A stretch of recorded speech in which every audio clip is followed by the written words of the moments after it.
What's up, everybody? Welcome to TeslaFix. Today we have a special episode again because we've heard a lot of things about that Tesla sales numbers until now from year to date, from the beginning of the year till now are very high. We're going to talk about them. And I've invited somebody who can walk through me with that topic, and that's Brian from My Tesla Weekend. So everybody say hello to Brian. And maybe you can just start by telling us how you do, what you're working on today. And if people don't know you from my channel, but I think many are following you already, what you're up to right now. So great to be here. What am I up to? I'm tracking the factories. I'm watching all of them grow. I'm knowing what's inside. I'm knowing what's going on. Every now and then you'll see somebody say, Shanghai is laying off battery workers. That means the batteries are dead. No, they don't even make batteries in that factory. Knock it off. You don't know what you're talking about. It's like you're the only one who knows how to find an expert. Yeah. It seems like it. I mean, I have a good track record so far with people I've interviewed, and you're also one of them. Like, I really enjoy having you on because I really love your angle. You analyze those factories so thoroughly, and really, like, it's such a good service for the Tesla community, actually. And I always watch your episodes. So please, if anyone doesn't follow Brian from My Tesla Weekend, now it's the time to follow him. I'm going to link him on top of the right corner here. So Brian, we have the sales number as until now, and I'm going to pull the numbers up, and then maybe we can talk about them, because Tesla did a phenomenal job this year already. They sold 889,000,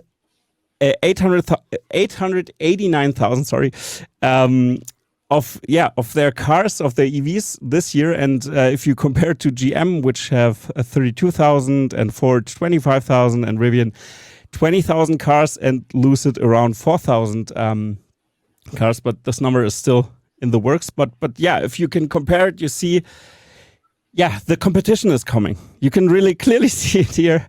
And I mean, this is just those are the US-based automakers. Now, BYD isn't on this list right now. I don't have the Chinese numbers, the global numbers right now, but I assume they are behind Tesla, because then it would look totally different. So maybe, Brian, how can you comment on this number? Why do you think Tesla is crushing it still?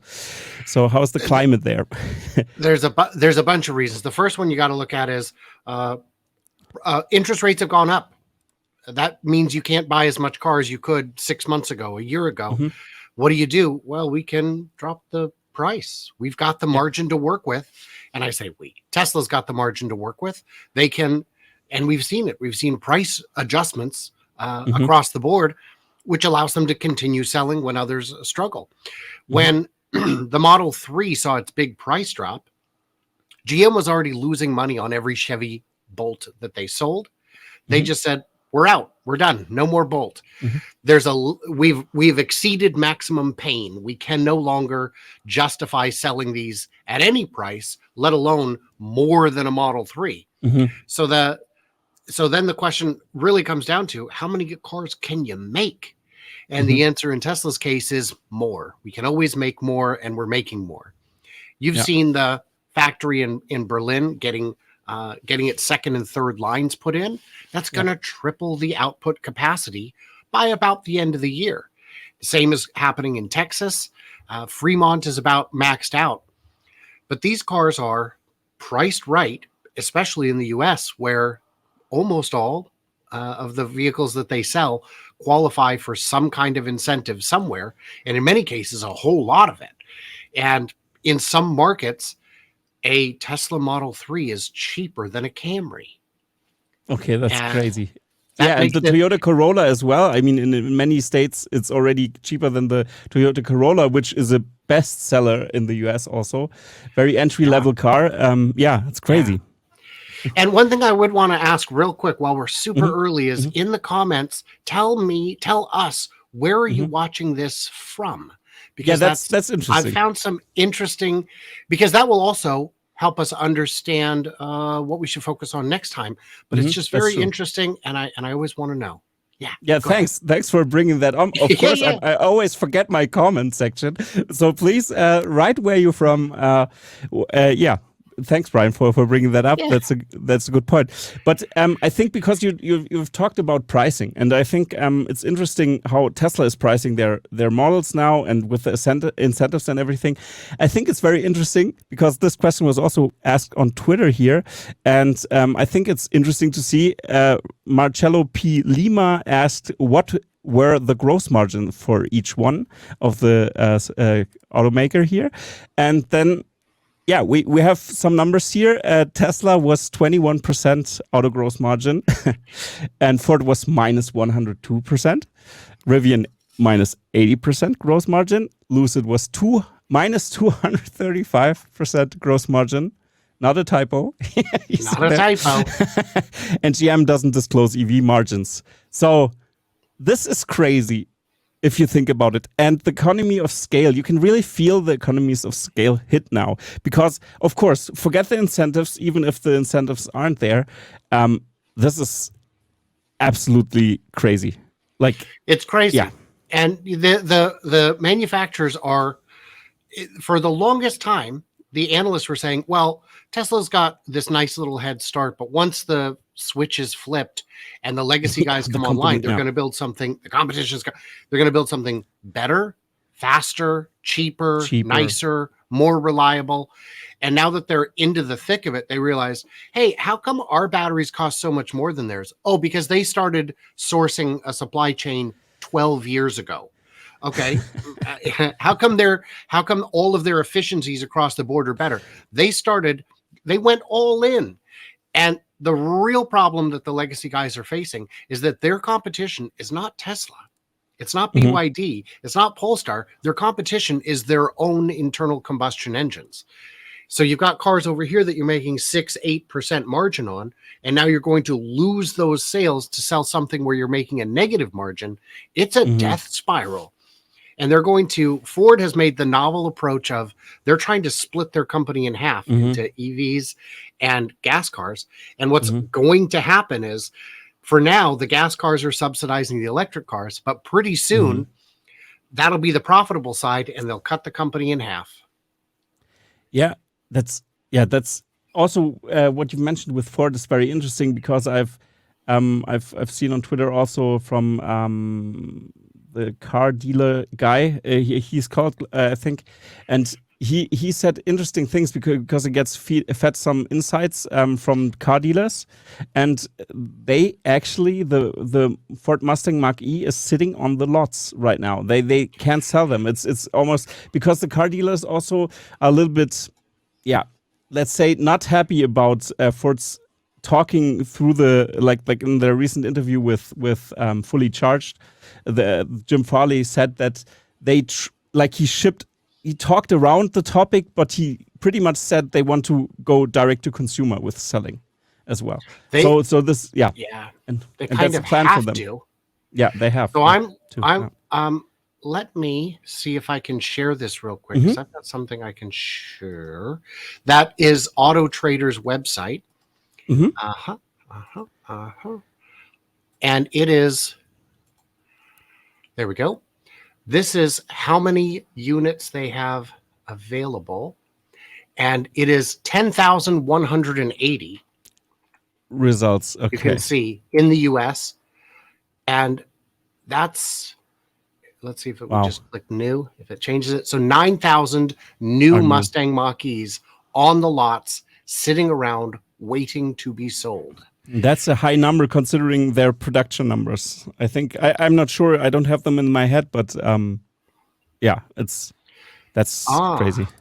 And that's all the way down to 42,000 for a new Mach E, and they're just sitting on the lots. See, the problem is in terms of counting sales, in all big manufacturers count it as a sale when it's transferred to the dealer. If it's sitting on their lot, it's already sold. That's true. And Tesla famously only counts actual real sales. Yes. So that makes for a big difference. The huge advantage Tesla has is they know what the prices should be. They can price it like an airline ticket or a concert ticket where it's dynamic and it changes every day. These guys can't change every quarter. They don't even know what the actual sales are. Yeah, that's true. Jeff Lutz was on my channel too, and he talked about this pretty thoroughly. And this shocked me really much, because it's almost like on paper, on their balance sheet, it looks pretty good, but this will bite them in their behind if the numbers get in, or the dealers can't sell their product, and that's why they might hesitate to get more cars or change the brand. For example, dealers could do that if it's a mixed dealer who sells Ford and different brands. They might switch to another brand because they say, what's happening here? I don't sell these Fords sitting around. And that's pretty dangerous, because it's an effect that doesn't show up as early. And so it's so skewed. And if you compare it to Tesla, you can say, oh, look, how many cars Tesla has in their lots. But if you compare it to the whole industry, which has every car out of their balance sheet right when they ship it to the dealer, of course, this number is totally skewed. Yeah. And it's better to look at trends. If you, the most pessimistic Wall Street analysts were saying at the end of Q2, well, look, Tesla increased how many cars are in inventory by this many units. Right. It actually is one additional day of inventory. That's not that much. It just looks like a lot because the amount being moved is increasing so quickly. Yes. So yeah, even if it went down by 1 day of inventory, it would still be a ton of units, because 10, 12 days is a lot of units. Yeah. Yeah. That's absolutely horrifying, actually, to put it bluntly.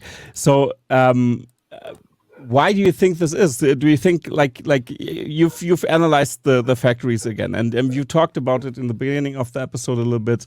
So where do you see the biggest developments in the factories, for example? Which one is the one that is moving as much? Like Shanghai, for example, is pretty interesting, right? In my opinion, like they are the hub for the world.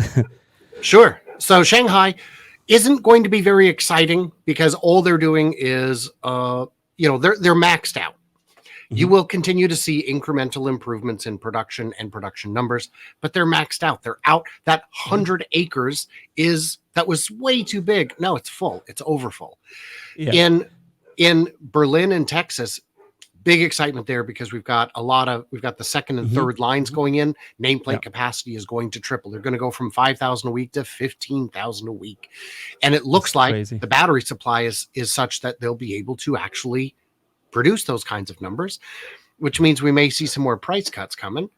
And then we've got, and then, and Berlin is about 6 million square feet, not counting the motorworks and the 4680 building. So probably 5 million square feet, 7 million square feet.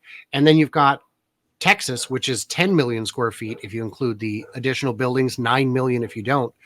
So that means it can hold the 3 Model Y lines plus the Cybertruck line, which is going to be very exciting. And there are still a lot of doubters who believe that either the Cybertruck won't hit high numbers or just still won't even be made. And it's like, we're past that point, guys. Yeah. We've seen the body panels. We've seen the assembly line. We've seen the vehicles out testing in multiple hemispheres. It's happening. Yeah, totally. Yeah. Maybe we can talk about the Cybertruck, because we had an interesting sighting of the testing of the Cybertruck. Yeah. I'm gonna pull that up. I think it's with sound. That's where we can't talk over it. But here you go.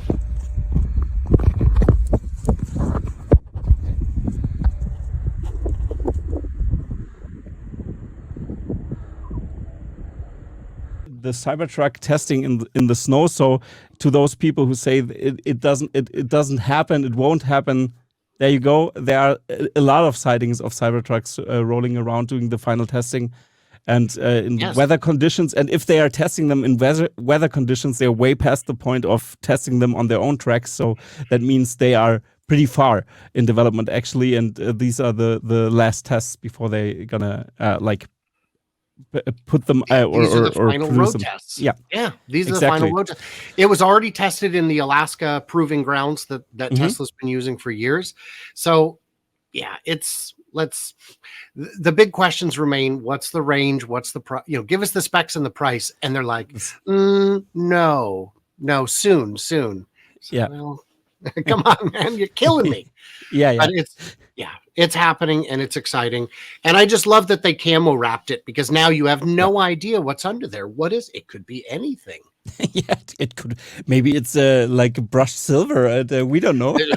Who knows? It could be a Kia Sorento. I'm not sure.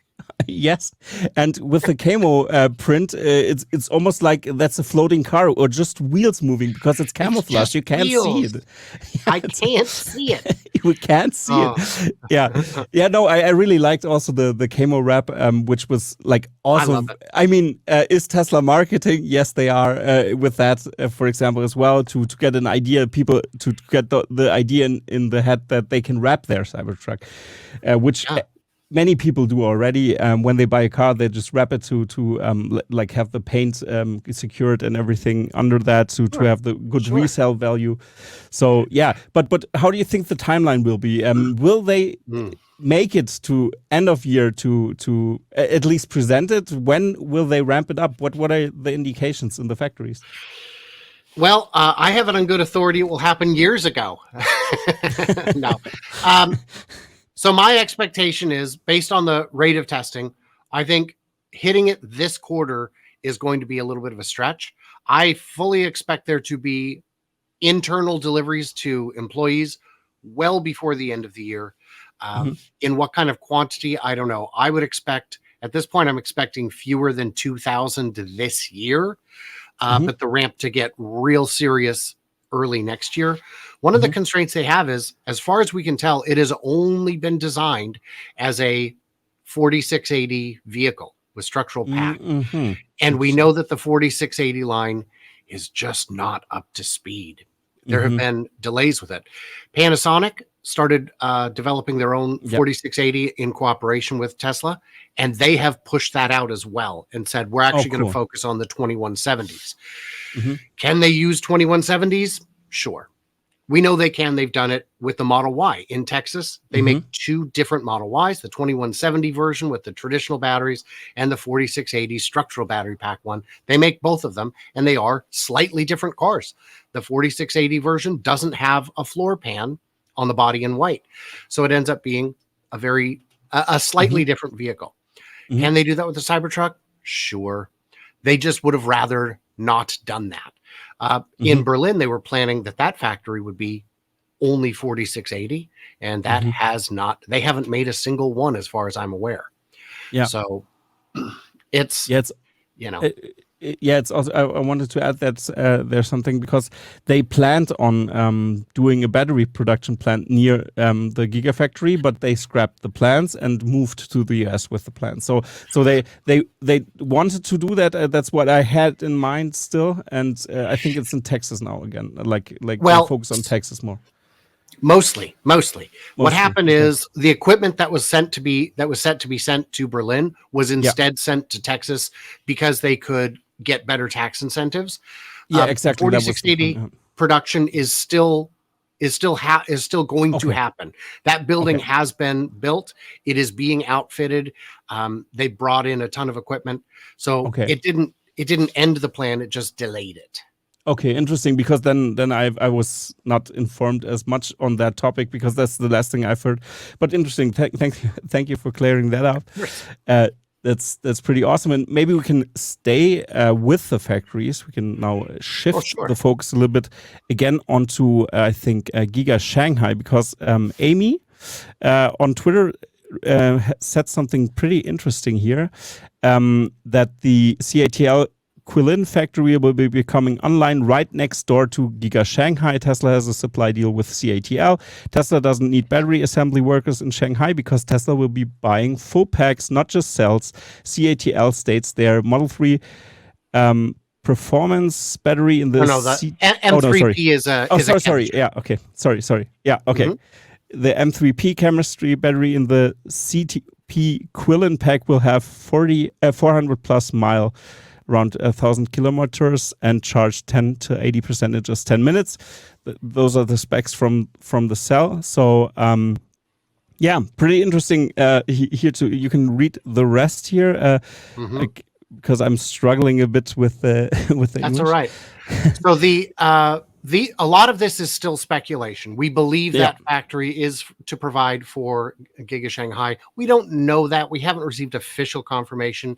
We haven't heard that the M3P is actually going to be the chemistry that they're going to use. But Tesla famously is chemistry agnostic. If you've got a cell and it's dependable, they can use it. And CATL makes good batteries. But this is correct. The whole rumor about, oh, this is bad for Tesla because they're laying off some battery assembly workers. That factory doesn't make batteries. It just puts packs together. And considering the space constraints they have, assembling packs off site would make sense, especially if it's very close by. Getting them trucked over from 2 miles away is very easy to do. And if you look at, Wuha has drone footage of that factory's construction. It is appearing completion. Now, it doesn't look to me like it's ready to go today, but within 2 to 3 months, which would be quite reasonable for them to become a supplier for new parts like those. So, yeah. So pretty interesting stuff. And this ties also into the plan of Tesla having I think the Model 3 Highland project, the newer, or it's more than the facelift. Of course, it's like a totally different, much cheaper produced Model 3 that brings the price down to like a healthier segment, a little bit more away from the Model Y, because then we have the like recent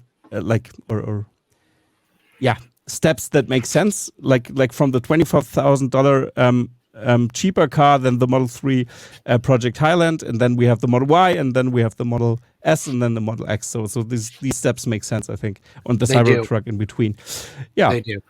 On the Model 3, I'd seen some people saying that Highland is not real, it's not happening. So if you never leave the studio, how could you know? Yeah. So I was in Michigan recently. And if you meet someone who has a white collar job in Michigan, there's probably a 50% chance they work in automotive. And if not, they know someone who does. And I met a whole lot of people, and I met a lot of parts suppliers. I also got to meet one of the lead engineers on the Mach E team. That was pretty interesting. Oh, cool. Oh, yeah. I got to interview him on camera. Most of my sources preferred not to be on camera.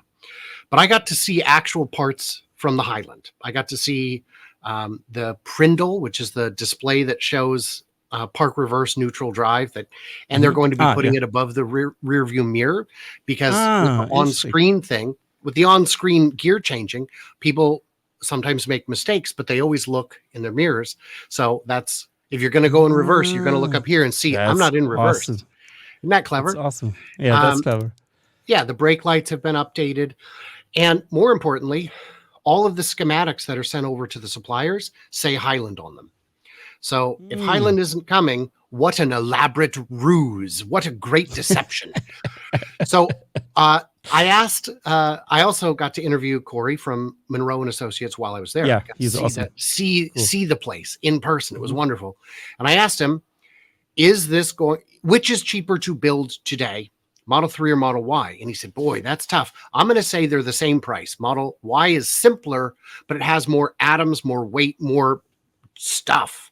So I'm going to say they're the same price. But with the Highland refresh, if they're using the castings, if they're using the structural battery pack, if they incorporate all the lessons they've learned since the Model 3 first came out, which we have seen them incorporate in the Model Y, the Model 3 will become cheaper to build. And then we get to pricing. And that's back to your previous guest was saying, Jeff was saying, because they're able to do live pricing, when the Highland refresh comes out, it'll be exciting, which means on day one, that $35,000, $40,000 car is going to be 60. It's going to be 60 because people will pay it. And then it'll be 55, and then it'll just keep working down just like it did last time. So what we're going to see is when the Highland refresh comes out, not only are we going to see more Tesla sales, getting back to the chart you showed earlier with the numbers, but we're going to see higher margins. we're going to see sky high margins, and they will work down. And if there is a little bit of overlap, which I suspect they're going to take down one of the two Model 3 lines in each factory, but continue making the old one until the new one is fully ramped. Those will be $10,000, $15,000, $20,000 cheaper when the Highland refresh first comes out. Well, who's going to buy the old one for $20,000 less? A lot of people. Get it while you can. And especially fleet buyers like rental car companies will snatch them up all day just so they can. So in terms of growth, it's exciting. It's always exciting. Yeah, that's thanks for that. Do you have an episode lined up, or is something already online that we can link, or when will it be released? The interview for which one? Yeah, for the interview with Corey. Yeah, there's two of them. They're both on my channel. They came out about a week and a half ago. Yeah, that was those. Okay, and the did you cover that with a vlog or something? Did you is something like this in the works from your visit there, or from Monroe and Associates? No, from the whole trip. Yeah, the whole trip. Well, I did make a video about Model 3 Highland being real, and I've seen it. It was a live stream. Okay. And cool. Yeah. And the rest, I'm going to link that. I've still got a good half dozen videos that haven't come out yet from that trip, but gets to be a lot of work in the edit. You know how it is. Yeah, I know what it is. But if something new comes up, I'm gonna link it down below as well, and I'm gonna still watch the next week. If something comes out, I'm gonna put it into the description down below. So make sure to check it out because I really like it. But I missed one of the Corey interviews. Then I have to rewatch one. So to everybody, please watch the interview of Corey. This really much fits the topic right now. So, but after the video, please. Sure. Yeah. And at some point here, I do want to get back to that chart to talk about some of the other manufacturers that were listed. Yeah. Their production. Yeah. I'm going to pull it up here. You mean this one? Yeah. That's the one. So GM 32,000. The good news is, and I tweeted about this, GM went from producing 2 Hummers to something like 70? It's like a 23,000% increase, which means at the rate of increase, they will consume every atom in the known universe within a matter of years if they continue that pace, which I'm sure they will. GM is in trouble. They don't have any compelling EVs at the moment. They have a lot of promises. They say they've got the Silverado coming up, which is going to be $35,000. And was it the Silverado? No, it was the Equinox. The Equinox is going to be $35,000. Now, if you look at it, it is the same size, the same class, the same weight as a Mach E, and you're going to sell it for half the price? No, you're not. That's not. Yeah. That is not. The Mach E is already losing money. That car is not going to exist, not at that price. What GM has is promises, and it's unfortunate. Yeah, but they have. They have the Lyric. I have to come in there, and with the Lyric, you can also buy like 5 different EVs from Tesla, or buy a Lyric. Well, I think the Celestiq is the expensive one, but the Lyric, the Celestiq. Oh, that's gonna. Well, I've meant the Celestiq. Yeah. Sorry, I've mixed them up. The Celestiq is so silly. It's being built in their prototype factory. Literally, the factory where they make the prototypes is now the production line for the Celestiq. Wow. So if you want to know how many they're planning on selling, the answer is not very many. The Lyric is. I saw a very silly tweet the other day saying, "Wow, I just got to ride in a Lyric. It's better than a Model Y and less expensive." To which everyone in the comments said, "It's okay. It's more expensive. That's just, and B, better. Really? I mean, it's more comfortable. Maybe it's more to your taste, but better. That's ridiculous. That's true. And now Rivian, who is as you mentioned, losing money. At least they're getting their volume up. The key to losing less money, one key is volume. You get better pricing. You get better economies of scale. Everything. The real problem Rivian has is that they made an overly complicated car. So many manufacturers say, we're going to make a Tesla, but better. And when they say but better, they mean more expensive. That's the wrong way to do it. Better can mean less expensive to produce. there are things you can do that are better and cheaper. And if your business is being in business, you'd like it to be cheaper. So Rivian, though, at least holds promise. At least they're moving units.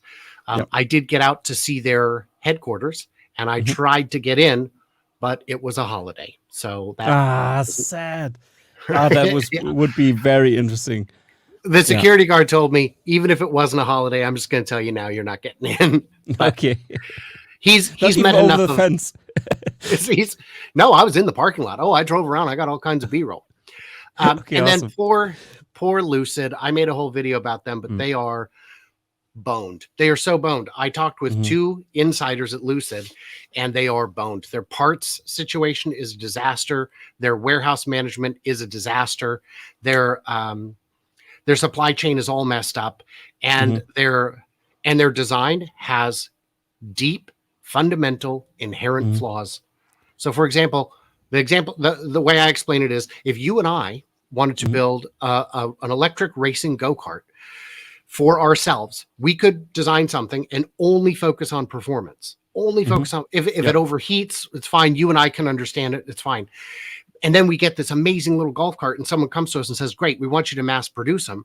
And immediately we realize all these things that were great when it was a onesie twosie are now deeply problematic. The example that the guy gave me was, on your Tesla, if your fender camera goes out, a service tech comes by, unlocks it remotely, swaps it out, and leaves. 20 minutes door to door, done. You don't even have to be there. You don't even have to know what's happening. And you get in, and over the course of the next 20 miles, it configures itself. It calibrates. Nowhere. That's way crazy. Yeah, that same repair with Lucid requires you to tow it to a service center, which may be hundreds and hundreds of miles away. And it requires 8 hours to configure, because it has to redo all the cameras and the sensors on flat ground with a grid just to get it calibrated. That's dumb. That's terrible. Yeah. And it's great that all of this is happening under warranty, but now it's your problem. If the front motor goes out on your Tesla, you need a front motor. It's about $4,000 or $5,000. If your front motor goes out on your Lucid while you're in motion over 5 to 7 miles an hour, not only do you need a front motor, but it blows the battery management system and the battery. It arcs all the way back because there's no failsafe. And by the way, just to replace the battery management system, because it's bolted to the firewall, you have to remove basically the whole front of the car. You have to take out the motors. You have to take off the bumper, because it was not designed for failure. So when it does fail, and a car will fail, if your front motor goes out on your Lucid, it is a $75,000 repair. So when the warranty expires, throw it in the trash. Yeah. So oh my God, Lucid that's horrible. Big trouble. Yeah, totally. Big trouble. Oh my God, this is really crazy. And the comments that I got from Lucid investors were furious. Oh, so furious. A lot of homophobia in them too. It was very strange. Okay, crazy. Oh man, but this is really this really shows. I've heard also about the service of Lucid, or the non-service, you could say, and this was horrible to hear that what will happen if something is wrong with the Lucid, and this also shows something that's very interesting, because at first I thought it was very sometimes it seems like Tesla is very consumer unfriendly, in the sense that they just say, we're going to push out the car, we're going to deliver you the car, and then you will check if everything is all right, or it's just on paper. I mean, you have a small checkup, but then you get the service car to you and get the stuff fixed on your end. So like the QC, the quality control, isn't as much in the factory. Of course they have quality control, but what I mean is like that's the sense I've got. But this makes sense that they can push out the cars and that they don't halt production all the time, which makes, because if the line stops, then the whole process stops, and this isn't helpful for anyone, at least. And if you have a good system that helps you afterwards, you receive your car. I mean, it's yeah, I mean, you could really see that with a little grain of salt if you say, okay, give me a perfect car. But on the other hand, if the service is that good, if something else happens afterwards, this is pretty good. If you have such a good service side, like you've said, I mean, the swapping out of the camera is like I've never heard of that before. It's super interesting to hear that. That's crazy. Yeah, it's painless. There is a big cost to perfection, and testing is expensive. My first experience with that was I bought a GPS unit 15 years ago. Put it in the car, turned it on. It just didn't work. It just didn't work. And I looked into it and found out that, yeah, they don't even QC them because it's cheaper to not QC them and just replace them. And I stopped at the next Walmart I found, and they're like, yep, no problem. Here's your new one. I was like, okay, well, I get it. If you'd like something perfect, it doesn't cost a little more. It costs orders of magnitude more. A lot more. And that's why you look at the testing of Starship fail quickly and cheaply and say, well, they should have done this different. Right. But if you did every one of those different, it would be 20 to 100 times more expensive. And we know, because that's what United Launch Alliance does, is make things at 100 times the price that are pretty much right the first time. Still not perfect, but closer. Okay. And yeah. So that's okay. That makes sense. But I think this also ties into the German market, interestingly enough, now, because it's a nice segue, because it's about quality control, and the Germans are crazy about quality control. You get a perfect vehicle almost if you like. There visually, there's nothing happening there. I think it's tested, it's checked. But yeah, for example, we had the issues with VW that had you have to go to the dealer to get an update, not an over-the-air update for updating your OS. Then if you're on the 1.x software of the ID3, you can't upgrade to the second iteration of the software, so you have then your car's basically trash afterwards, so no updates. And they still struggle with over-the-air updates, which is absolutely crazy. And yeah, but I don't know.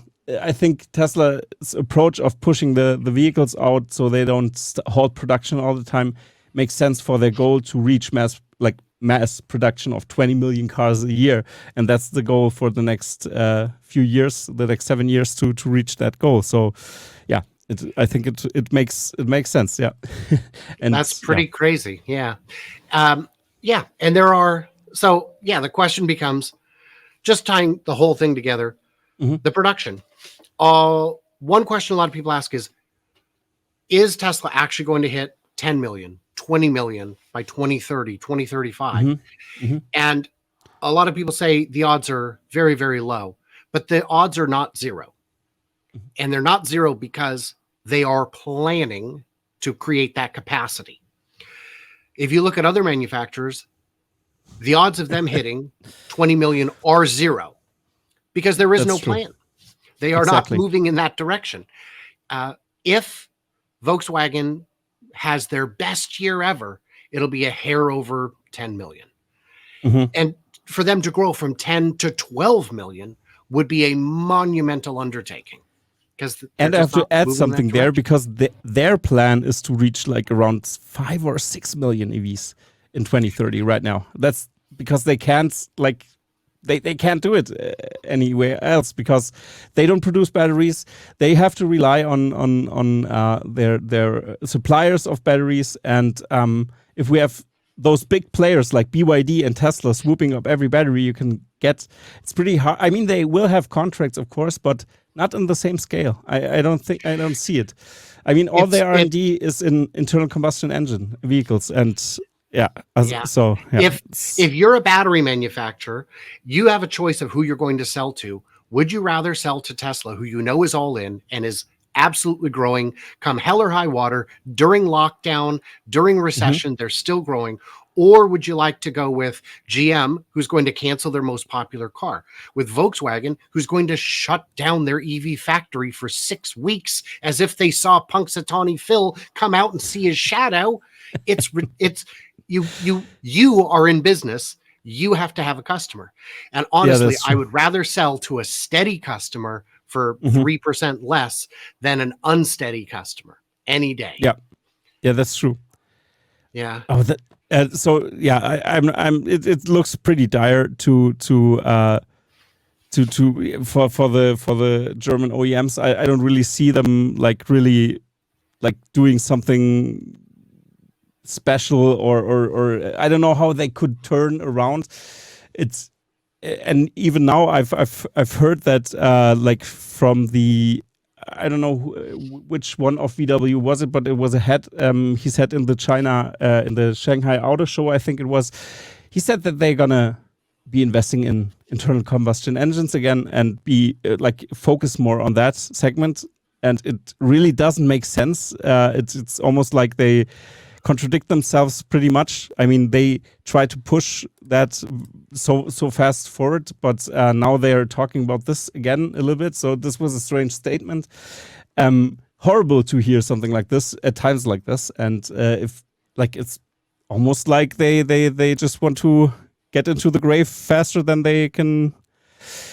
Yeah, well, so how's your view on the German or any OEM actually from the side? Do you see any competitor in your opinion that is like near or let's say that can survive? How can we frame this? I don't know. So a good way to break that question in half is forget the ones who can survive with government help, because there will always be an infinite number of those, I'm sure, where like if Toyota completely screws up, which they're trying to do, I'd be very surprised if the government didn't help them out. But barring intervention and subsidies like that, who is moving in the right direction? Kia Hyundai appears to be moving in the right direction.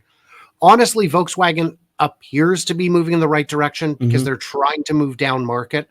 They've got cost control issues that are going to really cause problems if they're not careful. Ford has made some smart moves with their European division to get vehicles actually into Europe. There's no reason those couldn't carry over. And even Stellantis, who in the US is a million years behind on electrification, they're also leaning on their European divisions to save them, and it may just do the trick. But honestly, without having your own battery competency like BYD and Tesla, it's going to be a tough road. And yeah, there's, one of the presentations I went to at Fully Charged in Farnborough, England, Lars from Best in Tesla was on that panel. They were talking about, is China coming or is China already here?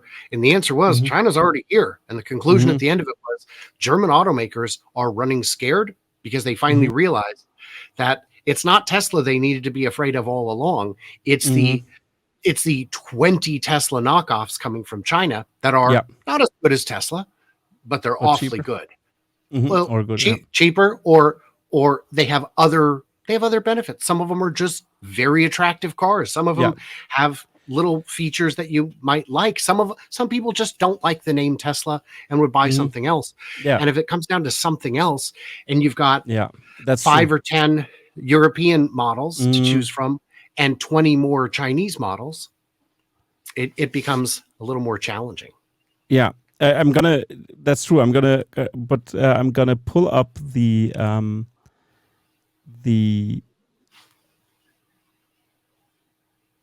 wait a second. I'm gonna pull up the tweet that I had here.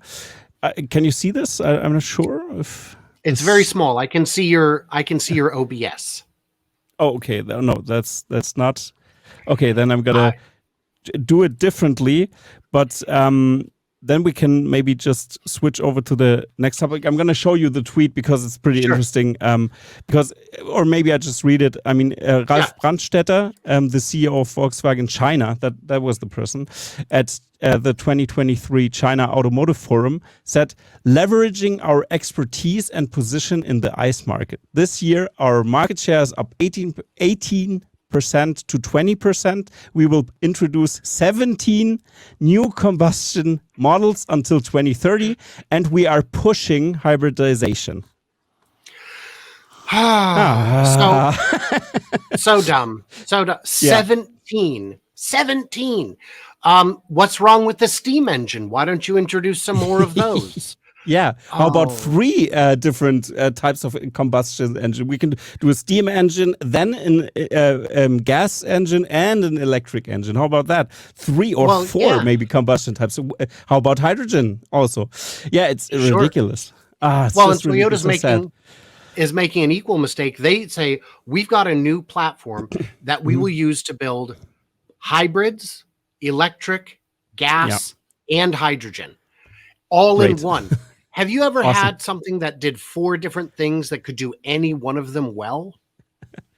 You've got 4 different stacking inefficiencies. It's terrible. And it's the wrong direction. Yeah. And they have to know it. Yeah. They have to know it. And this shocked me so much with Toyota. I mean, Toyota is something... It's very easy to keep track of their developments because there is actually 0 to none actually in the EV space. So that's why it's easy to track them. But you almost forget about them that they really exist in the EV space because they don't really exist there. But it was so shocking to me that Toyota messed up this bad because they had their hybrid car, the Toyota Prius, they put out really early on, and it was a very popular car back then. And the Prius actually, I mean, they had something there. They could have develop the electric motor more and bring out a similar EV maybe. And it seems like now they say, okay, we have a mysterious technology that we just discovered under this rock here that we already introduced in 2013 that we wanted to put out in 5 years. So this time it's also 5 years. So let's see. Don't buy it now. Don't buy an electric car now. Just buy one more internal combustion from us because, and I quote, we have a solid state battery coming in 3 years. Now, mind you, that quote is from 2012, 15, 17, 19, and 21. And we just made the quote again. We're playing our greatest hits. Solid state is coming, and it's going to have 700 miles of range. No, it isn't. Why would you put, and it's going to charge in 10 minutes. Yeah. With a charging cable that's thicker than my arm. Okay, so this is absolutely horrifying to hear this. But on this note, so VW, we talked about VW a little bit, and I want to tie the episode in with one last topic, which is the NACS standard, because VW must be fuming right now because they have Electrify America. They pushed this so hard. They try to do it the Tesla way, make charging available for everybody, but pretty crappy. At least almost no stall is working. It has issues with the charging network and stuff like this, and that's why the EV manufacturers, the small competition Tesla has, at least switches now, and even Mercedes is on the bandwagon. And here's something interesting to see. I found it very funny with the Bart meme on under there that there are the dates when they adapted the NACS or announced that they're going to adapt the NACS standard. So Ford, GM, Rivian, Volvo, Polestar was added, and they are gonna, and also Electrify America as well to get the Tesla to have the Tesla plug as well, and Mercedes-Benz. But VW has to jump on that too now, and also Marcus Brownlee put it pretty interestingly, very. You can really see which one is missing still. Hyundai as well, and some of them. Or even there are more brands, of course, that are missing, but Volkswagen needs to be next, I think. Yeah. And even this list is incomplete. In terms of switch, the first to say we're going to use NACS was Aptera, which is, they don't have a vehicle in production. But I believe there are other charge networks who are on this list as well, who are just smaller than Electrify America. It is no longer a question of, there is no war for standards in the US anymore. The war now moves to South America, where the charging infrastructure really hasn't been built out. And if anybody plans to sell in North America, they're going to use NACS, and it would be easier to just move that to South America as well. And there's going to be Yeah, the question to me isn't who's next, it's who's going to be last. And I think it's going to be Toyota is going to be last because they just don't want it.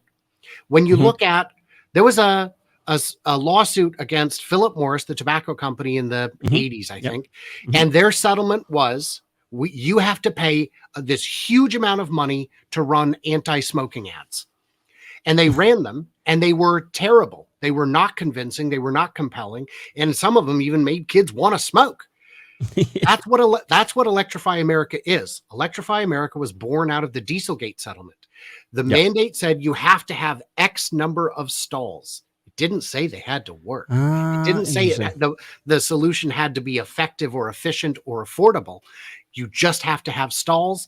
So they built it with that in mind. The plan was never for it to become profitable or effective or to sell the company. And then there they are a few years later and like, oh, wow, we should spin this off and sell it. And anyone who looked at it said, this thing is a mess. I don't want to get in on this. When Ford was testing the Mach E, they found that it would charge just fine at some Electrify America stations, but not at all at others. And they were able to do the diagnostics and they said, okay, here's the problem. It's this particular component. Give us a list of all the stations that have that component. And they said, that list doesn't exist. And why would it? We're not planning for the future. We're not planning for the future. We're just complying with the letter of the law at the very lowest cost. So that's what we've got there. And that's so interesting. The Dieselgate scandal really had such an impact on VW. I mean, they stretched this out to the max. At first, that's why because they had to comply with the EU law, so that's why it's not possible to build a this efficient diesel. How about we just pretend it's this efficient, this diesel? It's a clean diesel. We're gonna market this, but this didn't fly well with the US, and this small testing firm really exposed them, and then it was pretty the dominoes kept falling and falling. And it's interesting that because I didn't have that in mind really much, that that's true. Electrify America was because of to comply with the Dieselgate scandal that they had to comply with because they were sued from left and right. So that's why you bring me on, man, because I know crazy. What I'm doing. Yeah, that's awesome. Thank you very much for those infos. So I've learned a lot in this episode already, and but for the end, I have one last tweet, and then we can just close the episode down, because over here, it's something that highlights how the topic of recalls is handled. And this is something from Mercedes. And here Alex Voigt tweeted that Mercedes is recalling almost 590,000 vehicles to workshops worldwide. The fuel pump may fail in the vehicles. Only recently, the U.S. National Highway Traffic Safety Administration announced that more than 140,000 Mercedes vehicles in the United States were being called back to the workshop due to a possible fuel pump failure. Yeah, so this is pretty interesting because we've heard a lot of, Tesla already again had a failure in their cars and massive recall. Every Tesla in the world has to be recalled almost. That's what we hear a lot in the legacy media, and it's interesting to hear that because it's almost every time a software update issue. Yes, something with the airbags. Yeah. They can just update it immediately, and this isn't really a recall. And I think we should separate those into really physical workshop recalls and over-the-air update recalls, and then this whole discussion gets away because this is a huge number and nobody talks about something like this. It's crazy, I think. Because a recall, this is a big number. Yeah. Recall means to bring back. Yeah. What this is a patch. Yeah, actually. So should I say that my Windows 11 was patched, or should I say it was recalled? It was recalled for critical failures. Could you imagine? It would be insane. That's crazy. I mean, on that note, it's absolutely ridiculous, and I think it drives traffic. Of course, if Tesla has a huge recall, this flies well in the news cycle, and I think that's just too. Well, Elon and Tesla drive clicks so much that when that when the story isn't even about Tesla, they'll say Tesla killer company Polestar. It's like, no, no. Elon Musk rival Polestar says, no, stop that. That's not what it is.